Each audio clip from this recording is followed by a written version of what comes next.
కోట్లు ఇచ్చి తల్లి రుణం తీర్చుకోవడానికి వచ్చిన తన కొడుకుని తల్లి ఒక రాత్రి తన పక్కన చిన్నపిల్లాడిలా పనుకోమంది.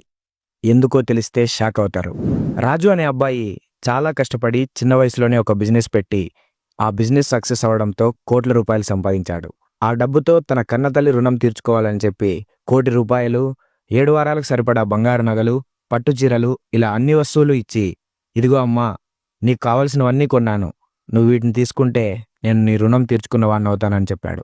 దానికి వాళ్ళమ్మ చిన్న నవ్వు నవ్వి నాకివేం వద్దురా అని చెప్పి అక్కడి నుండి వెళ్ళిపోయింది. అయినా కొడుకు ఏమాత్రం వినలేదు. రోజు అదే మాటతో తల్లిని విసిగించాడు. చివరికి అతను పట్టుదల చూడలేక ఆ తల్లి ఒక వింతైన షరతు పెట్టింది. సరే నాయనా, నువ్వు నా రుణం తీర్చుకునేంత పట్టుదలగా ఉన్నావు కాబట్టి నేను అడిగింది చెయ్యి.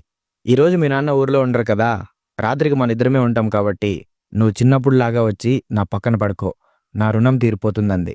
తల్లి కోరిక వింతగా అనిపించిన ఇంత చిన్న పనితో తన రుణం తీరిపోతుందంటే చాలని రాజు వెంటనే ఒప్పుకున్నాడు. ఆ రాత్రి తల్లి పక్కన పడుకున్నాడు.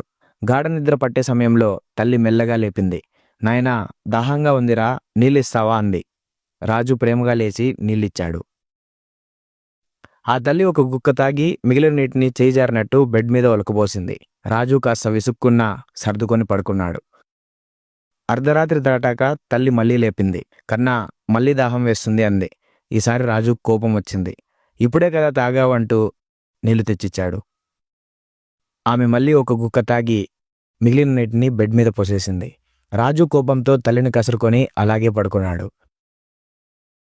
తెల్లవారుజామున తల్లి మూడోసారి లేపడంతో రాజు సహనం నశించింది. ఏంటమ్మా ఇది, నన్ను నిద్రపోనివ్వవా, బెడ్ మొత్తం నాశనం చేశావని గట్టిగా అరిచాడు. అప్పుడు ఆ తల్లి ప్రశాంతంగా అంది. నాయనా, కేవలం నీళ్లతో బెడ్ తడిసినందుకు, ఒక్క రాత్రి నిద్ర లేనందుకే నువ్వు ఇంతలా అరుస్తున్నావు.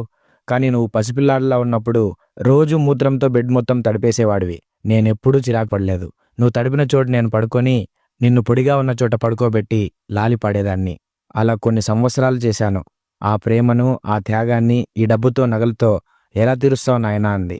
ఆ మాటలతో రాజు గుండెల్లో బాణాలు గుచ్చుకున్నాయి. తన తప్పు తెలుసుకొని తల్లి పాదాల మీద పడి వెక్కి వెక్కి ఏడ్చాడు.